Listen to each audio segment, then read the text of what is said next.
All right, so we're going to get started with a burpee Tabata warm-up. It's going to be a progression, 20 seconds of work with 10 seconds of rest. We're going to repeat that 8 times for 4 minutes of work. So we got our timer, we'll set it. So the first burpee is going to be a super basic burpee, basically just shooting the legs out behind. Since this is a warm-up, we're going to start to establish the pace right here. We're never going to go slower than this, but we're only going to go quicker. Legs shoot out behind, stand up with authority. As we get the 10-second rest, the thing with Tabata training is you get that 10-second rest, so you really want to earn it by working hard. For the next burpee, we're going to add a jump at the top. Again, this is all about progression. So we're always going to be adding something or replacing something to make it the move a little bit harder. So now that I'm adding a jump, it's getting a little harder for me to breathe. So I really want to focus on controlling my breath, inhaling when I come up, exhaling when I go down, and when I jump.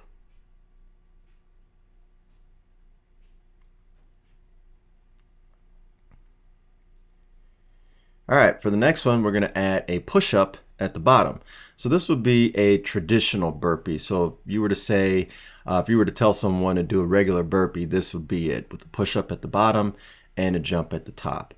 You really want to focus now on explosive movements, shooting the legs out, and when you come up, jumping straight up into the air. So now you can see I'm gasping for breath a little bit more as we go along, which that should be the case. So now we're in the fourth progression. Now we keep the push-up and we replace the jump with a 1-2 punch up at the top. So we're eliminating some of the stress on the knees, but still providing some work up top. So same with the punches. You want to get a nice breath, nice exhale, and good twist of the shoulders for each one.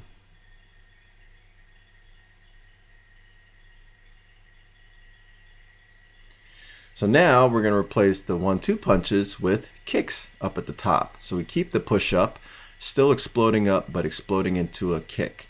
And as you can see, as I kick, my hips are turned slightly, and that's to maximize the move. I'm exhaling nice and short, nice and sharp on each kick also.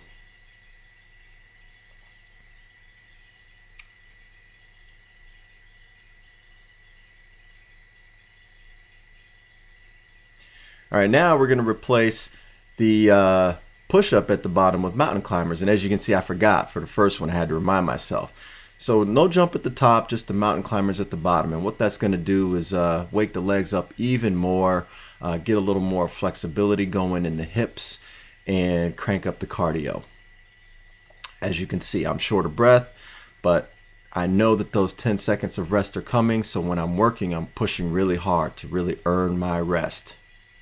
And that's what you want to think about in Tabata training, is really earning your 10-second rest. So now we got the mountain climbers at the bottom and we got the 1-2 punch at the top. So now the cardio is really cranking. We got the legs moving at the bottom. We got some torso rotation up at the top, and we're still working really hard. Again, 10-second rest, gasp, take nice deep breaths. A lot of people like to reach for water, but I find that air is what you need more than water in this instance. So now we're going to keep the push up at the bottom, and now we're at our full progression. We got punches and kicks up at the top. This is a very taxing move, and I progressed to this point because, again, this is just a warm-up. If you choose to do a Tabata with just this, that'll definitely get your heart rate up and, you know, cardio cranking. So here's the progression in order of how we perform them. 8 total types of burpees, 1 per set. You can always pick any one of these or any combination to create your own Tabata and have fun with it.